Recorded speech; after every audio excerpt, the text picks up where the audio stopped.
Saludos, estimado oyente. Llegamos a Jueces capítulo 3, y aquí se nos presenta a un pueblo de Israel que constantemente y como estilo de vida hacía lo malo ante los ojos de Jehová. Y Dios expresa su justo juicio entregándolos en manos enemigas, pero también Dios muestra su misericordia levantando libertadores para salvar a su pueblo de las garras de los enemigos. En este capítulo se mencionan 3 libertadores: Otoniel, Ahod y Samgar. Hoy veremos sobre un personaje del cual no se habla mucho en el libro de Jueces, pero sí hay mucha enseñanza en la limitada información de su historia. Vamos a ir a Jueces capítulo 3 y leeremos el versículo 31. La palabra de Dios dice así: Después de él fue Samgar, hijo de Anac, el cual mató a 600 hombres de los filisteos con una aguijada de bueyes, y él también salvó a Israel. Solo hay un versículo que nos habla de Samgar, así que cada detalle en estos datos nos enseñarán algo muy importante para nuestras vidas. Notaremos primeramente que el padre de Samgar se llamaba Anac. Cuando hablamos de los padres, debemos saber que los padres son los responsables de dejar un legado espiritual a sus hijos. Con esto me refiero a la guía, la enseñanza de la palabra de Dios que direcciona el camino de los hijos. Jehová le ordenó a Israel por medio de Moisés que los padres debían enseñar a los hijos los mandamientos de Dios. Lamentablemente, en la época de los jueces, el pueblo estaba descarriado del camino que el Señor les había encomendado. Y era muy difícil encontrar padres que dejen un legado espiritual de rectitud en sus hijos. En esa época, otro legado de los padres era el trabajo. Por eso, incluso en los tiempos del Señor Jesús, vemos a pescadores descendientes de pescadores. Y a Jesús mismo se lo conocía como el carpintero porque José, que era su padre adoptivo, realizaba tal profesión.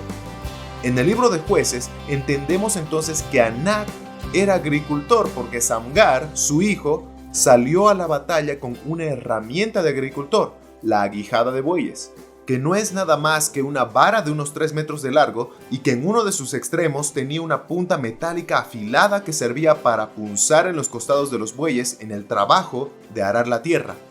Eso sucedía cuando los bueyes empezaban a desviarse de la línea recta, afectando así el curso del arado. Pero con una punzada en el costado con la aguijada, el animal volvía a su curso. Esta pequeña parte nos muestra cómo somos nosotros ante Dios, cuando nos alejamos del camino recto y cómo Él nos llama de vuelta al camino, y nosotros reaccionamos como animales tercos a su voluntad. Por eso el salmista escribe en los versos 8 y 9 del Salmos 32: Te haré entender y te enseñaré el camino en que debes andar, sobre ti fijaré mis ojos.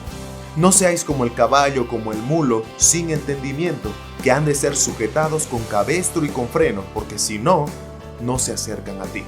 Por otro lado, la aguijada de bueyes de Samgar nos habla de la disponibilidad sin censura de este para salvar a Israel. No hubo excusas ante el llamado para ir a la batalla. Samgar no era un soldado con experiencia en guerra, tampoco tenía las armas que por lógica se requería para salir a luchar, pero ninguna de esas circunstancias se tornó en un obstáculo para pelear por el pueblo de Dios, para hacer la voluntad del Señor. No tener grandes recursos no fue un motivo para no servir. Tal vez Dios no le dio una espada, pero le dio una aguijada de bueyes. Y Samgar usó lo que Dios le dio, confiando en que lo que el Señor nos da es lo que necesitamos. Y la verdad es que no necesitamos a nadie más que al Todopoderoso, pues Él pelea las batallas. La vida de Samgar nos enseña sobre consagración a Dios, que es la entrega total de nuestro ser a su disposición, sin excusas. Porque el soberano puede hacer maravillas, aún con una aguijada de bueyes.